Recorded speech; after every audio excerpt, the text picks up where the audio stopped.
Hey, I got a gift for you. And What's that, man? It comes from me. All right. And this is only for you. All right. What? Fred the Hammer Williamson, welcome to Mainframe Comic-Con. Yo, dog, how you doing? Dude, I'm doing amazing, my friend. How are you? Good as I need to be.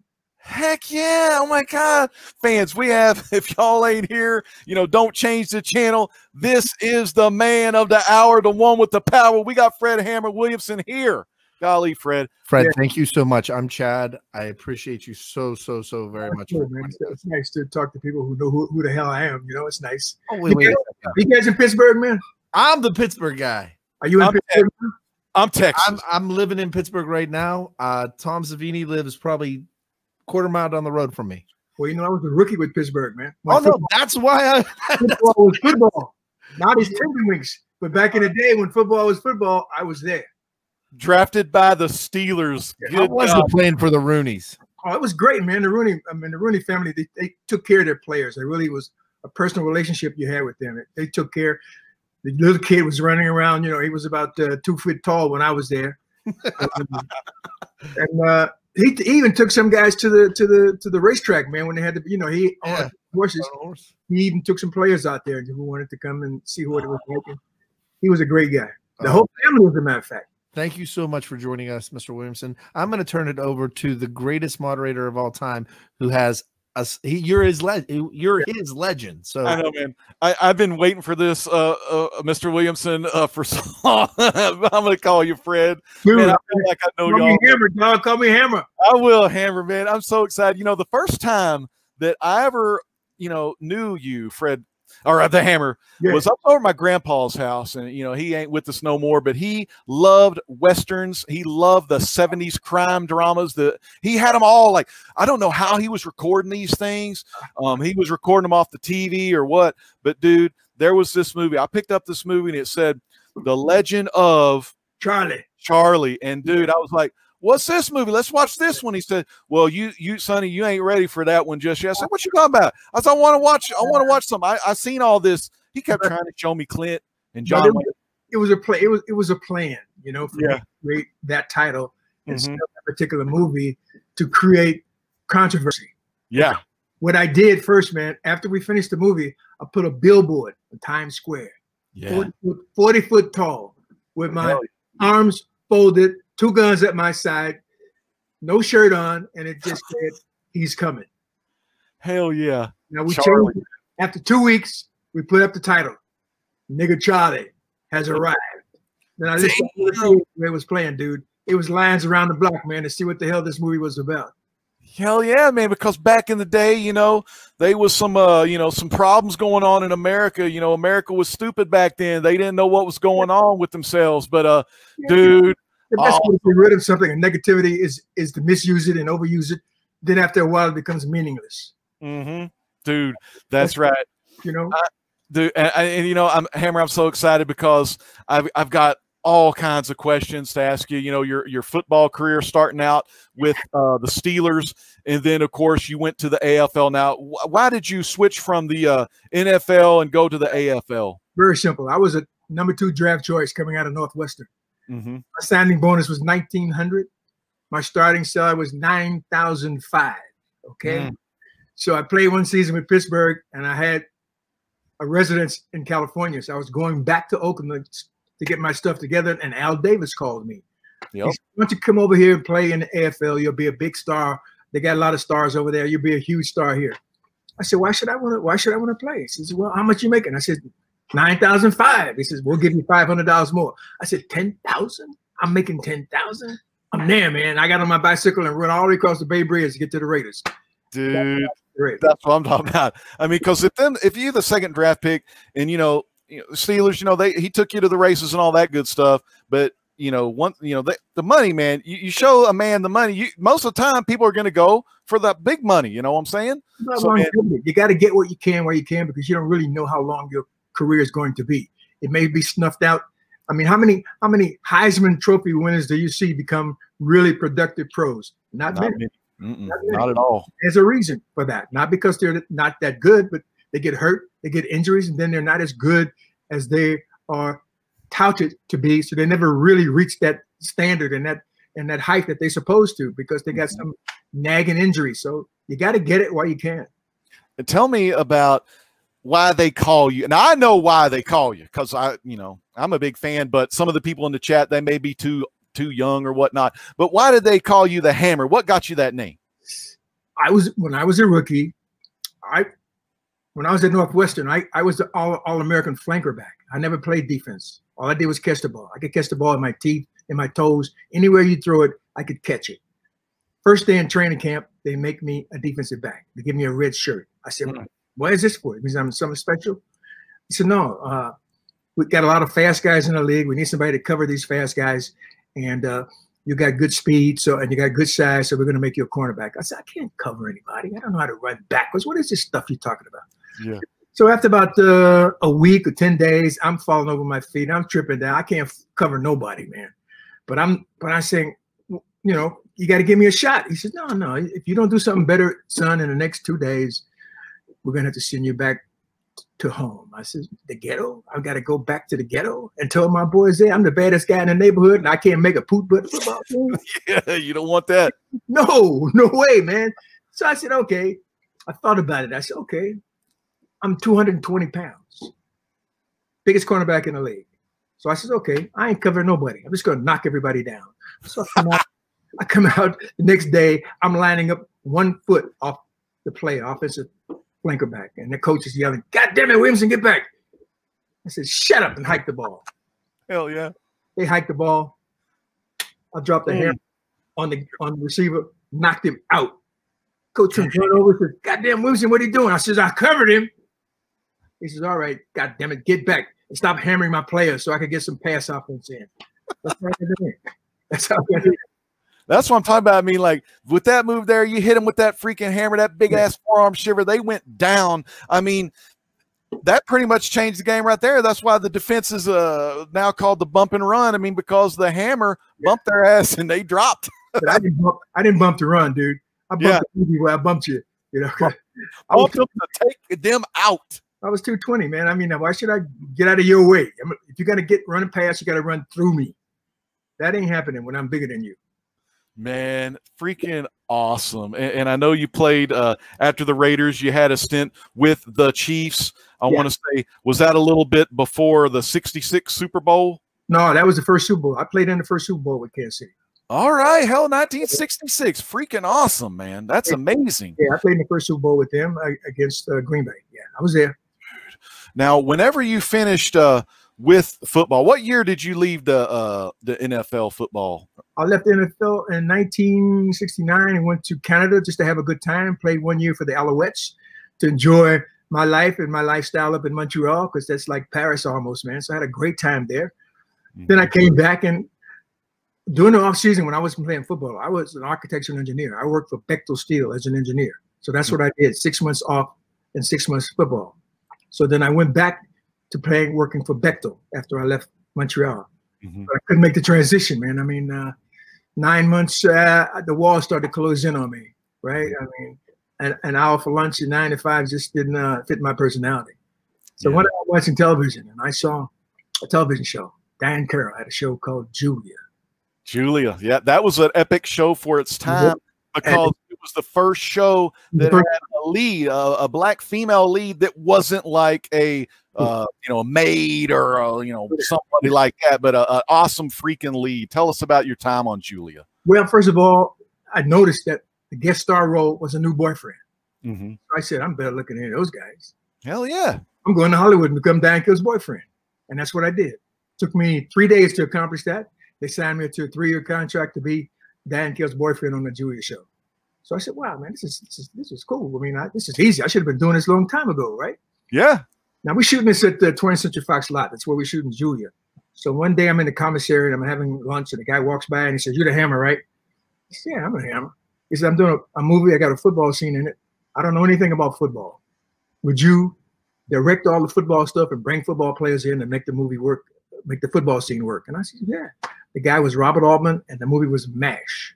MASH, one of my dad's favorite movies. Oh, Spirit Chucker Jones. Spirit Chucker Jones, that's right. I remember seeing that. How was it working with Altman and old Donald Sutherland?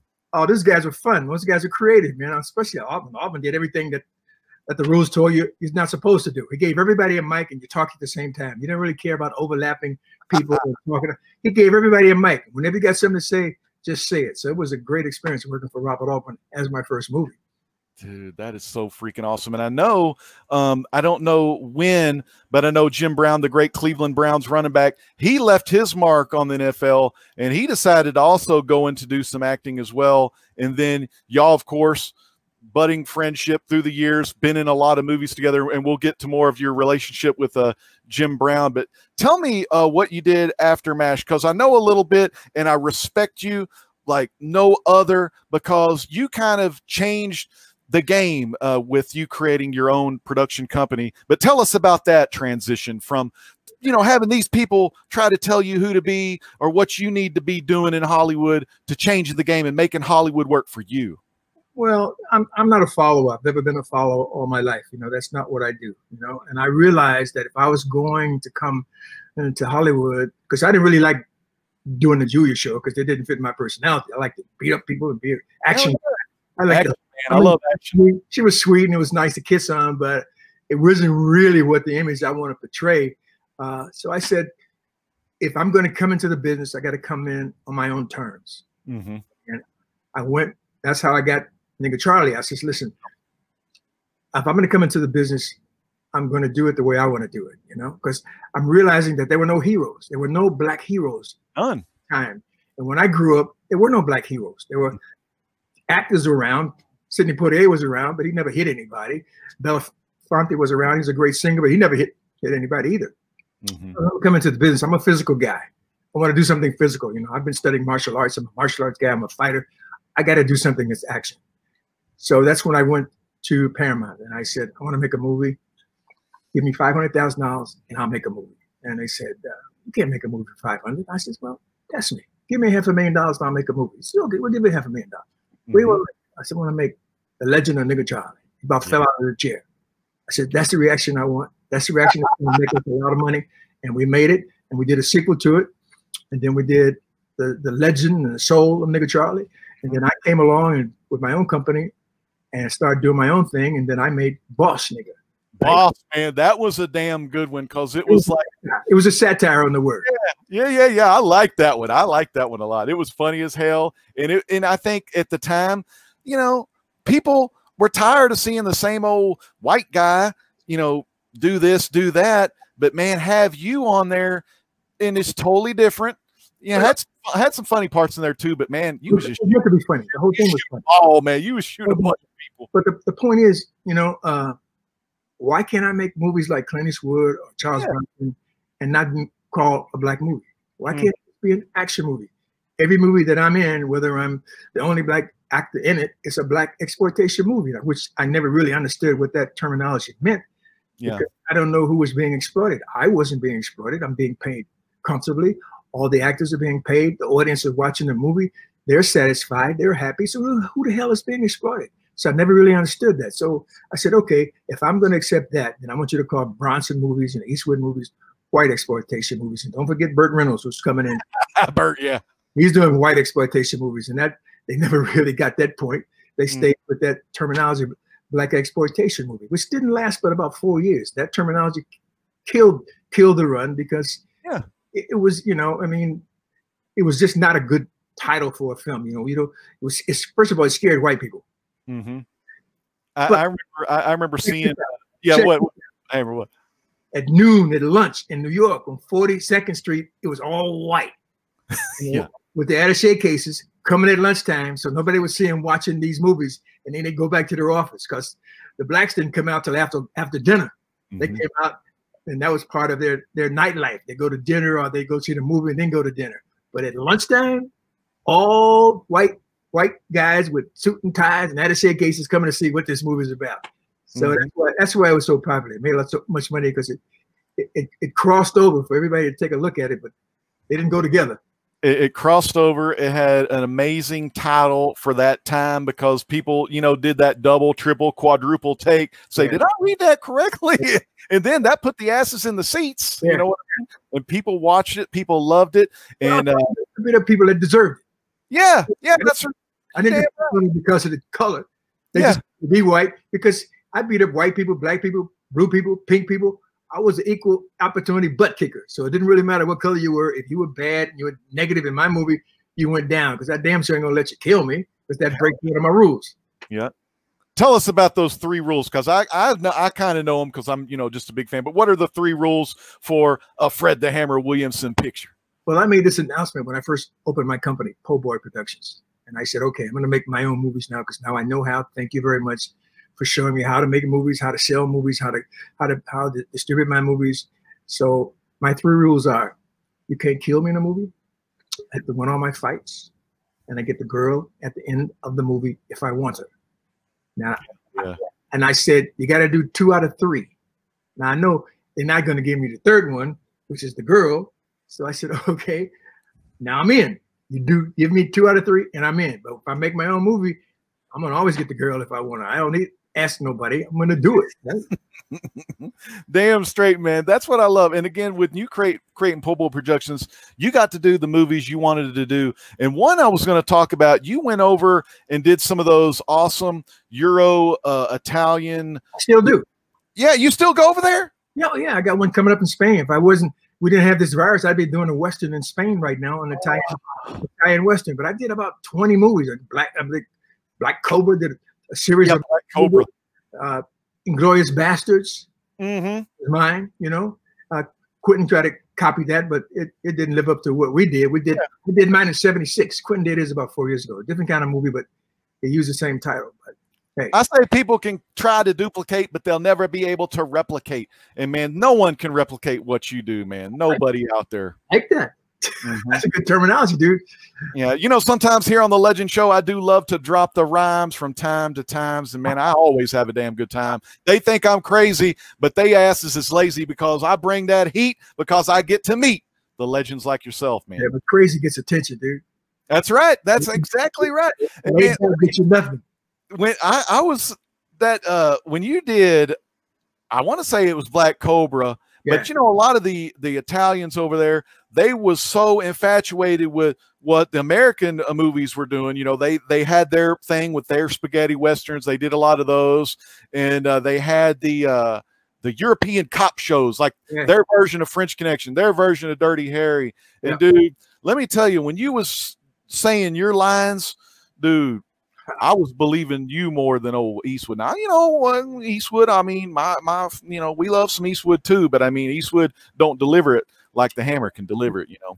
The only advantage I have over Eastwood is that if I appear to be able to kick your ass, I can. Yeah. Good didn't have to fight. He had a 357. He'd just shoot you, you know. I do that too sometimes, but I like to fight too. Go through the walls and knock tables down and do all of that kind of stuff. I do all that kind of stuff myself, but that wasn't Clint's thing. Clint was his 357, you know. The gun style. I mean, you are martial artists, and you have the freaking moves. And didn't it just? I mean, when I watch you, man, because as a kid, also when I was watching, when I maybe shouldn't have been watching, because they were kind of like, you know, but hell, I had to watch some action. I mean, if my grandpa's watching the action, I'm watching the action right along with him. And dude, you be doing them like chops, roundhouses, and side kicks. Where were you at? Where you at? Where'd you go? Where were you doing this at? Like in my grandpa's house, because he was. It was Westlaco, Texas.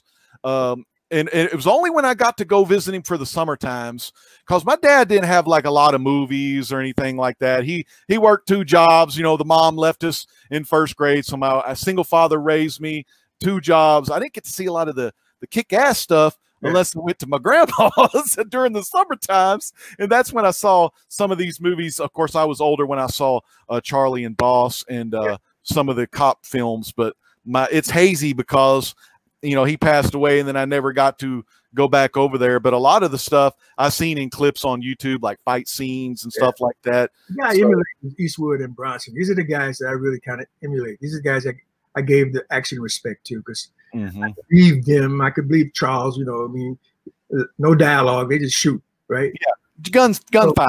Yeah. So these were my guys. These were the guys that I said, okay, if I'm gonna get in, I'm gonna be like Clint, I'll be like Charles, and have this kind of respect, you know. So you will never see me doing a comedy. Eastwood made a comedy, and he came back in his sequel to Dirty Harry and killed like 8 bad guys in the credits. Yeah. Before the movie even started. I think it was with the orangutan. Remember the movie? Clint did a movie? Well, he did that, yeah, you know. Orangutan.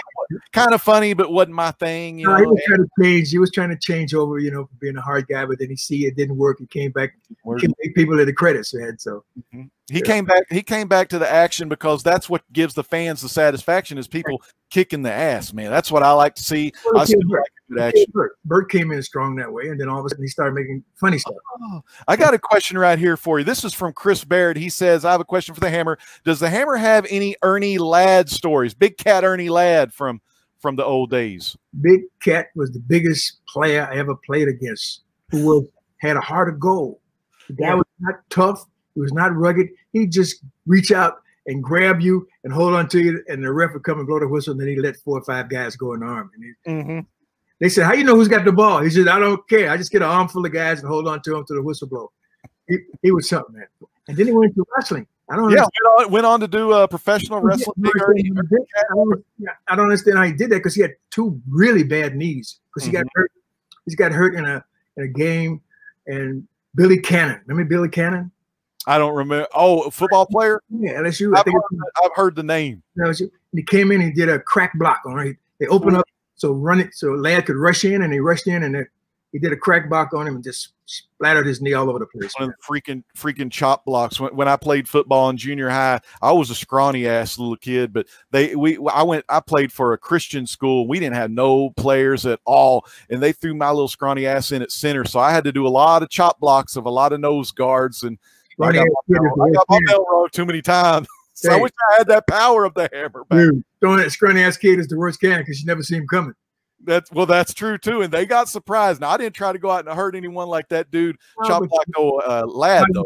It's part of the game, man. Yeah, you got to adapt to it, and of course they did. They jumped over me and sacked my quarterback, and I got my ass wrung out by the coach. You got to keep your head on a swivel when you play the game because they're coming at you. You think the play is over because the whistle is blown? Forget about it. Somebody is coming to make us a name off of you, right? They knock you out, break your leg, carry you off the field, and he gets a 15-yard penalty. Big deal, right? No.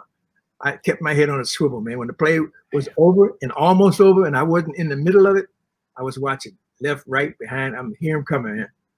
And, you know, our buddy Chris Barrett in the chat, he's a big Fred the Hammer fan. He's also a big wrestling fan too. So he's like one of those encyclopedias. He rings off everything. So he's always in my ear giving me some good trivia. But Ernie Ladd, you know, had that successful wrestling career, and even though his legs was messed up, man, he still had speed in the ring. So he did what he did. You know, he was an easy 320.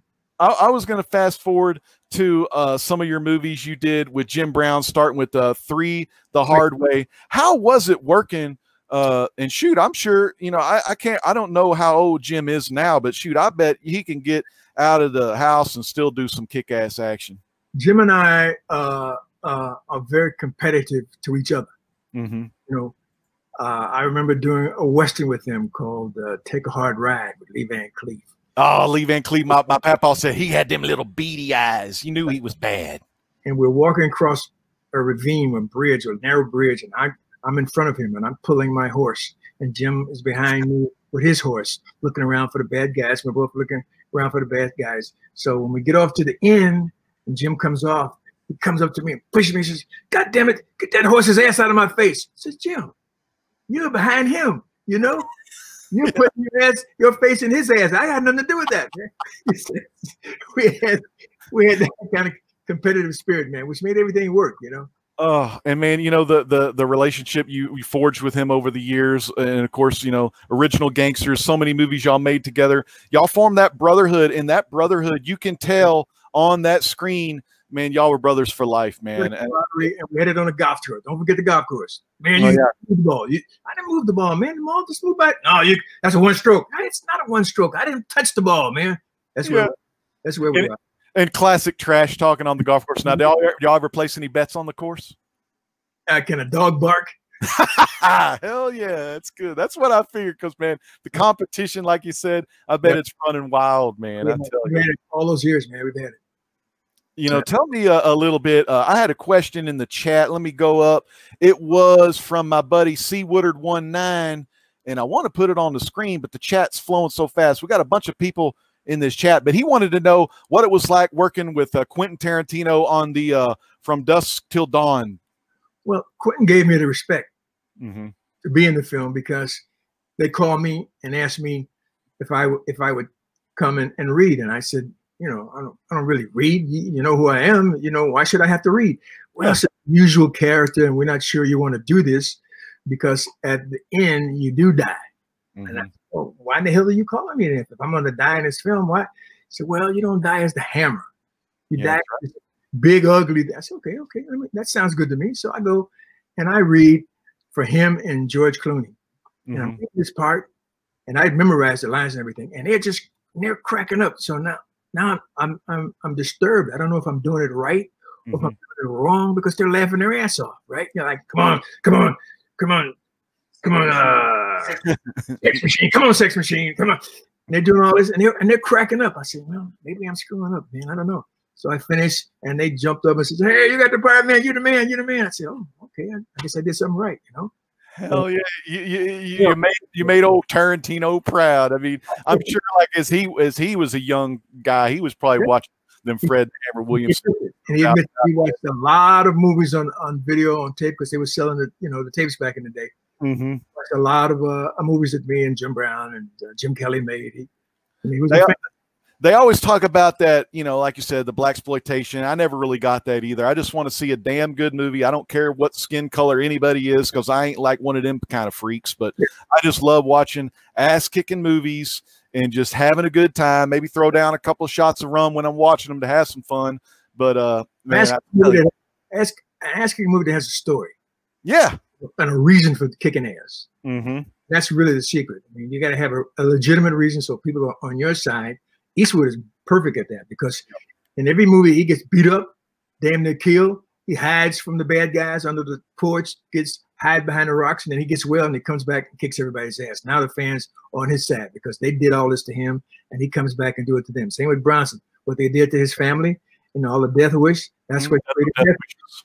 So it was okay for him to come back and blow guys away on the street who were mobbing and stealing people on the street because they did that to his family. And so yeah.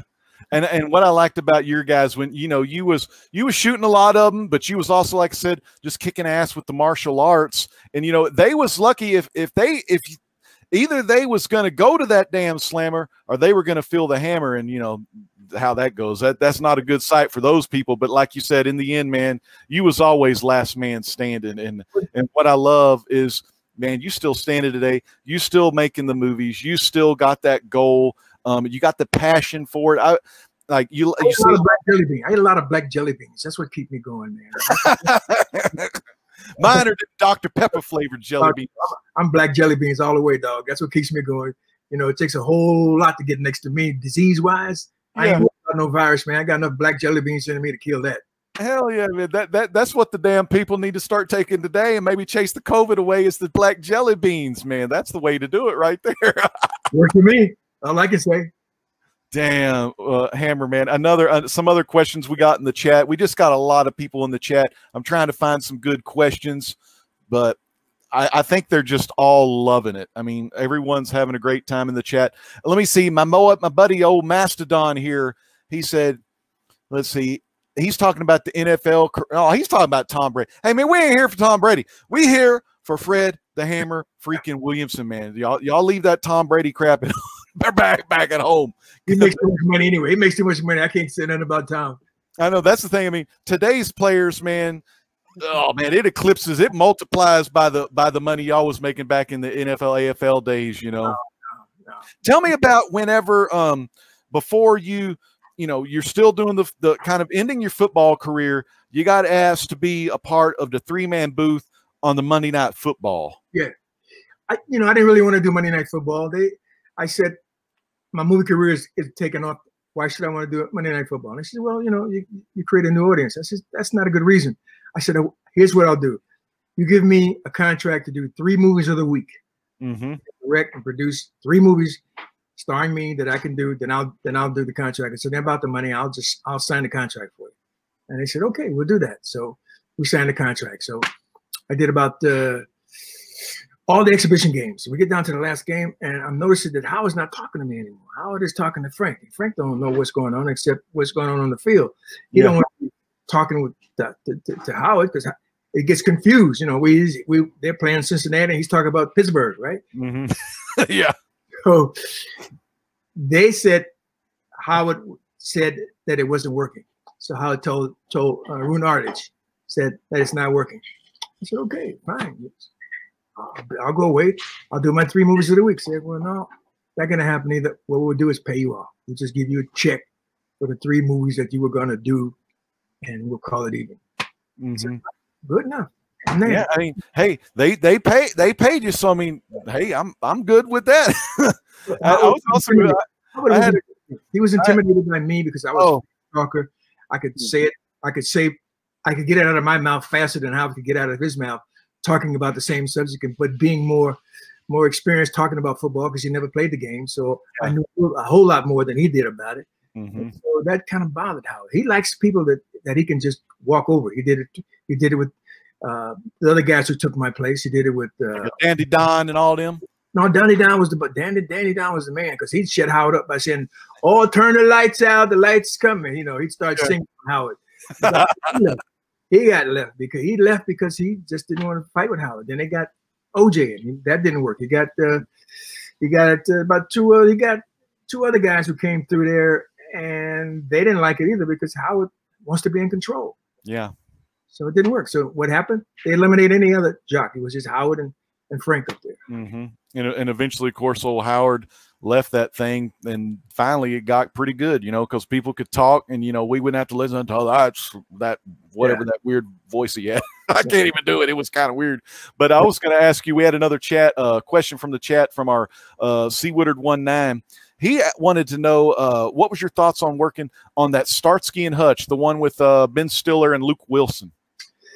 That was a little complicated for me to decide to do because it's against what my image is. So if I'm going to play the police chief, I'm not going to be what you would expect a black, fat, out of weight, screaming, yelling police chief be. I said, I'm going to let the strength of my personality and the strength of my character carry me as a police chief. I'm not going to be that screaming police chief, like when one of them was touching the other head, and I said my line was, "Why are you touching him?" Yeah, that was funny. Why are you touching him? No, yeah. Like, why are you touching him? Yeah. Trying to get down to what the hell these dudes are doing. And I didn't really, that movie, it was what it was, but it wasn't like the old school TV show where, it's kind of like, I'm a big fan of the Dark Shadows soap opera back in the day with old Barnabas Collins in 66 and 71. And when Johnny Depp and Tim Burton remade the movie, they kind of made fun of it. And I was like, no, I like the old school. I watched it. Remakes never live up to the original. The original is something that impresses you. The remake, you keep waiting for that moment when you're seeing the remakes to do something for you like the real one did, and it never happens. Yeah, exactly. I want to talk about another film that you produced back in the day. It was Mean Johnny Barrows, man. Barrows. It was like before its time, even before the Rambo. Well, I'm a Marine. I'm a former Marine. I did a stint in the Marine Corps, so I was always bothered by the servicemen who came back from NAM, the way that they were treated. There was no respect from these guys. And this guy, Mean Johnny Barrows, was a guy who had been in NAM and he came back sleeping on the streets, couldn't get a job, had no respect because he was a soldier for NAM, which I never really understood that. So it was my way of saying this could possibly happen because the best thing he knew how to do was kill. So they hired him as a killer. They hired him to be a hitman in the show. And that's what he did. But he killed mafia guys. He killed really bad guys that needed to be killing. But that was my interpretation of what I saw happening to a lot of guys who came from NAM who really never had a chance to make it because they were being chastised by the public, which I thought was ridiculous. I know. And, you know, sometimes, you know, you had half of folks that was all, you know, the hippies and stuff, no war and everything. But then the damn folks in Nam was giving their effing lives for all those other people. I'm kind of with you on that. I mean, it's sad. I understand people think different about all that kind of stuff, but you're exactly right. But I think it was nice of you to make that and, you know, give that little bit of that love to Mr. Barrows there, man, and show him that respect, and doing it in a damn movie of all things, where some people wouldn't do that. You know, they would just like ignore it or blow it off. But I mean, like for you changed the game in so many things. You created like the bump and run. You know, you were the one that started that in the NFL. You were the one that listened to your heart, listened to your soul, and you did your Po' Boy productions and made the movies you want to made. And man, my beanie's off to you. Nothing but respect for the Hammer. I mean, I got a lot more like questions real quick if you have time, sir. This is freaking awesome. I want to know what is some of your personal favorite movies that you have done. Something. I mean, I think the answer will be all of them, but I mean, like, I'm going to tell you that my most famous movie, my most happy movie is all of them. All of them, because you got the 3 rounds of the Hammer. I only do what I like. I don't do it. You can't buy me. I'm not for sale. My integrity and my image is not for sale.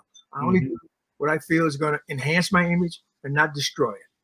Now, one good question I got for you is, you look great.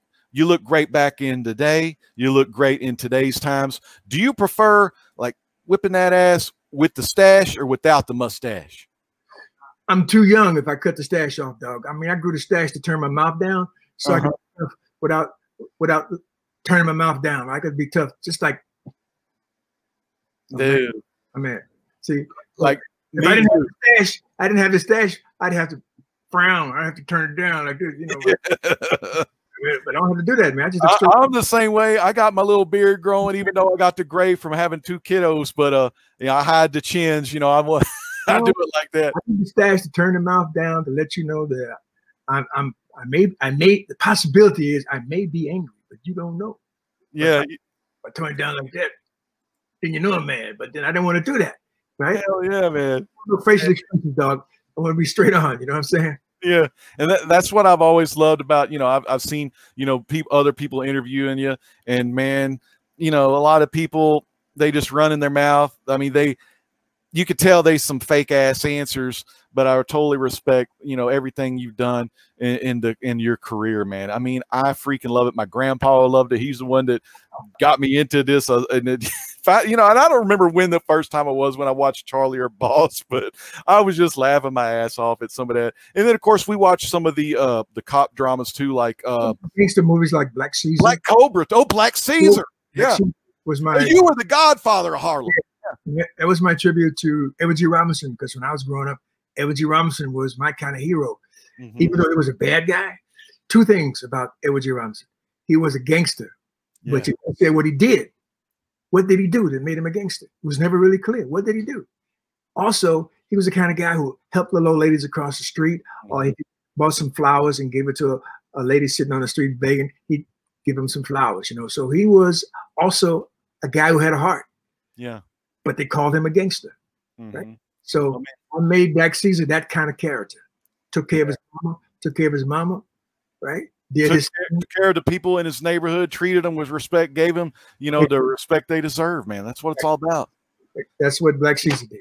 And with that also, that's, you know, to me, that's just you. I mean, you give respect where respect is earned and everything like that. I mean, I love it. I'm like I said, I'm just so excited. I shouldn't be excited. I got to be, you know, on point. But I was going to ask you, Hammer.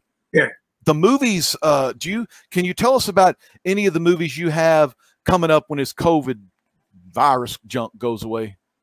I'm off to Spain to do Italian Western, but I got a film now that's playing on streaming. It's called VFW. VFW, Veterans of Foreign Wars. Nice. I'm gonna write that down. 5 old timers go to their lodge just to sit around and have a good time. Somebody comes in, gives us a hard time. We kick them out. They come back with about 30 guys, all tough, bad guys, all doing the whole movie is fight inside this lodge, man. Nothing but things are happening, jaws are flying, teeth are flying. Yeah. Whole movie, man. Butts are getting kicked, man. Those are the movies I'm in the sequel right there. Getting to the end, that's the whole movie. Yeah. Who is some of the other actors you got in there with you? Cove. Marty Cove is in it. Stephen Lang is in it. Nice. So no, we got 5 guys, man. So it's we're having a good time. I'm pumped up for that. I'm gonna definitely be checking out VFW. I got, let's see, the chat's kind of run quiet. They just enjoying. Oh, okay. Here's a question. This is from Wutaji. He says, besides black jelly beans, what else do you keep? Oh, what else do you do to keep in such great shape at 82? Mo black jelly beans. M.O. black jelly beans. Mo, just eat more of them bad boys. So y'all pay attention in the chat, man. Eat the black jelly beans because that's where it's at right there. Well, oh my God. Fred the Hammer Williamson, thank you so much for taking time out of your busy schedule to join us here at Mainframe Comic-Con. And I know my main man, Chad Ramsden, he might be getting a hold of you because we might be doing some private meet and greets to where you can meet some of the many fans around the world to ask you questions and enjoy your company as I've enjoyed your company this evening tonight, man. Fred Williamson, thank you so much. My pleasure, dog. God bless you, man. Have a great one. Super Bowl ring, dog. I know, right? Hey, you the man. You the Hammer. You bringing it, man. We love you, Hammer, man. Have a great night. My man, later on. Take care.